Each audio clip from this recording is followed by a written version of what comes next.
Hey Dave, the day finally came. What is it like to have Bellinger and McKinstry back in your lineup?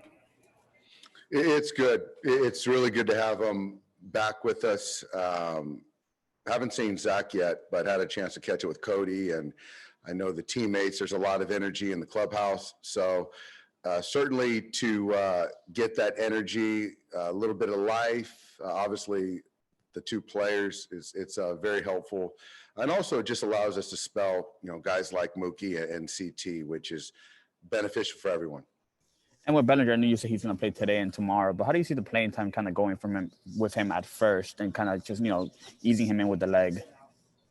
Yeah, I haven't got too far out, on the calendar, but till we get to the off day, I can see him playing all five.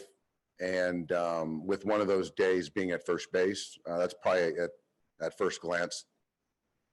And is the first base, is that kind of like just for now at the beginning that he's getting eased into it, or is that something that he can kind of play throughout the season? Or that's more to just get his feet kind of back under him, and so he can continue to, log at bats, get comfortable, but not put too much toll on the body. Thanks, Dave. Yeah. Next question's from Fabiana Ardaya. Go ahead. Hey, Dave, I know Cody was sort of working through some stuff with his swing before he got hurt. Where do you feel like that swing was before he got hurt? And what time, how much do you feel like time in Arizona, just to spend time working on that, would sort of help now coming back to you guys? I think it wasn't where we would have liked it. He would have liked it, before the injury. I think he was grinding. It's just obviously, it's 20-something plate appearance, so not much of a sample. But I do believe that being healthy, working in Arizona, working on the mechanics part of it as he was rehabbing.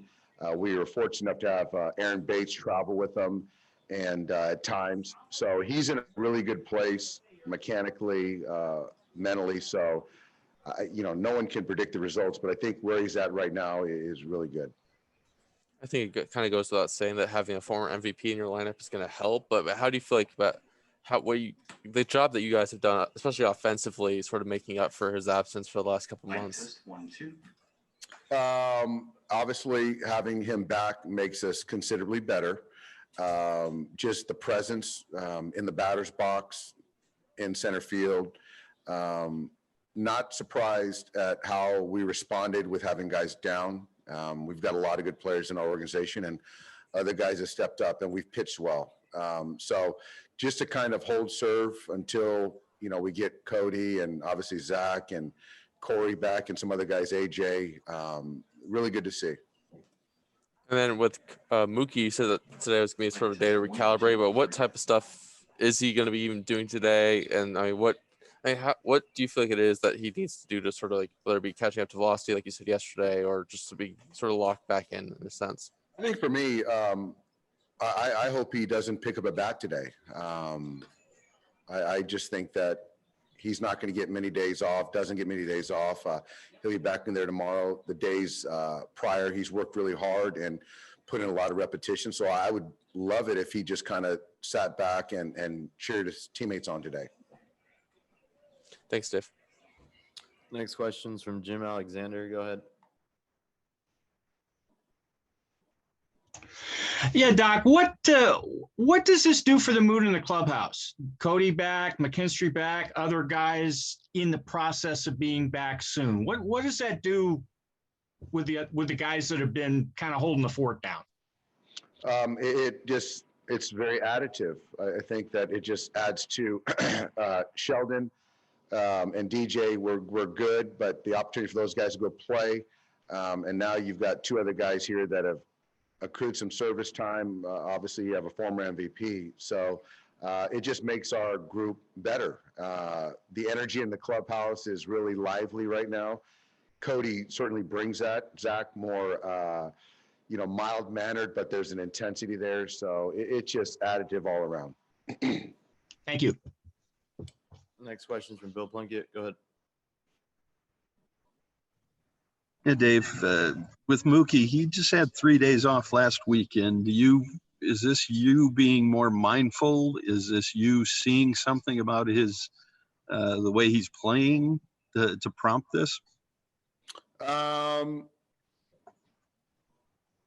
Yeah, I think it's probably me being more mindful and understanding that we're going to lean on him a lot as the season goes on. And so I kind of live in what I'm seeing to continue to run a player out there, which he wants to be out there, which is great. But I just feel right now, having Cody and Zach back, it's just a good day to kind of get him to sit back, watch a game, and be ready to go tomorrow in the day game.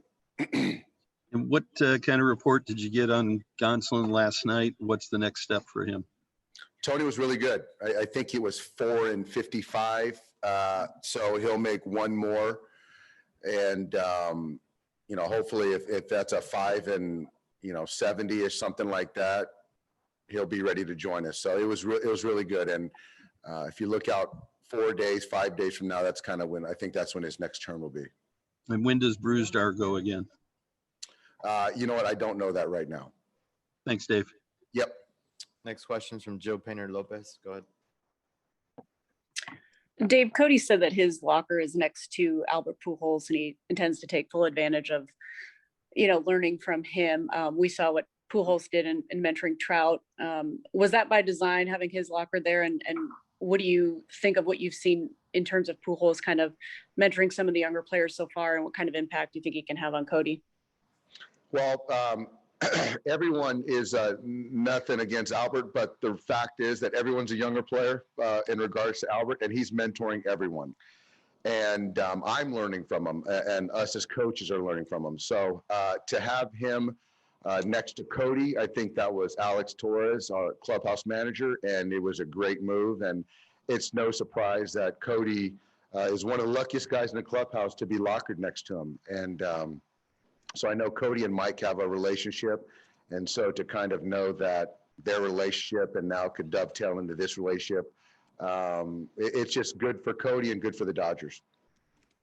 And can you be more specific maybe about some of the things that you've learned from Albert so far? I just think that humility, preparedness, talking the game down below in the cage, in the dugout. I just think that it's always a good reminder when someone who's done everything in the game can have humility, gratitude, and joy. So I think that just kind of watching that when you're in the grind of a major league season, for all of us, it's refreshing for me. But just talking the game, I think he's doing more of that with the coaches and teammates, which is always helpful for all of us. Thank you. Last one's from Max. Steven, go ahead. Dave, just wondering with Noisy and Peters, I know they were pressed into duty with you guys here. Is there anything you told them you want them to work on in AAA? I think with both guys, the message was basically they should be proud of what they did for us. I really don't care about the stat line. They prepared each day, they practiced the right way, they played good defense for us. Being younger players and not playing every day is very difficult. And I just wanted them to enjoy this experience and know that they helped us get through some tough times. And so now they both get the opportunity to play essentially every day and work on their swings and be ready to come help us later. And Keibert Ruiz, I think he was listed on temporary inactive for AAA. I'm just wondering, is he showing up on medical reports, or is he dealing with anything right now? Eric, I don't know. I didn't catch that one. Okay, thanks.